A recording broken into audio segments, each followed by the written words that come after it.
This is Lance Pugmire, the boxing reporter at the Los Angeles Times.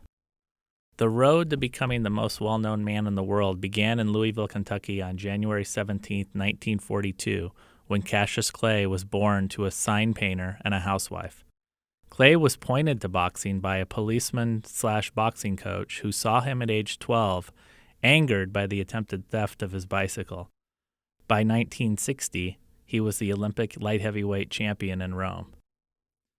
Later that year, he turned pro and posted victories over fighters including Archie Moore and Henry Cooper, although his defense showed lapses as he was dropped by two early opponents and was roughed up in a 1963 bout against Doug Jones, a bout viewed by then heavyweight champion Sonny Liston.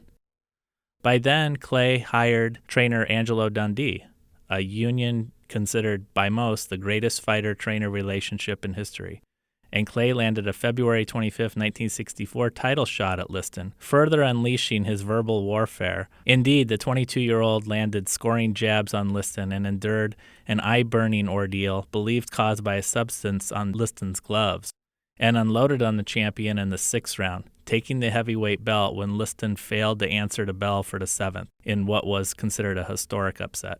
By the next year, Clay took the name Muhammad Ali in his conversion to Islam, and he beat Liston again with what's known as the Phantom Punch, because it seemed dubious that the right hand delivered in the first round could have fallen such a proud, tough man.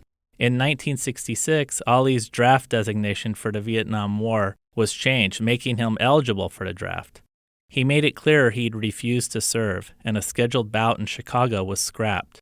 He kept his belt until it was stripped after a March 1967 victory. The absence cost Ali 4 of his peak years. He returned for the fight of the century against unbeaten heavyweight champion Joe Frazier at Madison Square Garden in 1971, and suffered his first defeat with Frazier sealing the unanimous decision triumph, dropping Ali in the 15th round. After a loss to Ken Norton in 1973 in San Diego, Ali beat Frazier in 1974 by unanimous decision to set up a title fight with unbeaten George Foreman in the historic Rumble in the Jungle.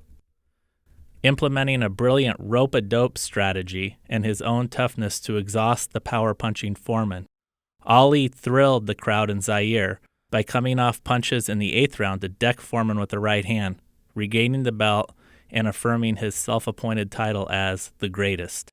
One more date with Frazier remained. The epic Thrilla in Manila in 1975 was a mutually destructive battle some rank as the best fight of all time, considering its importance.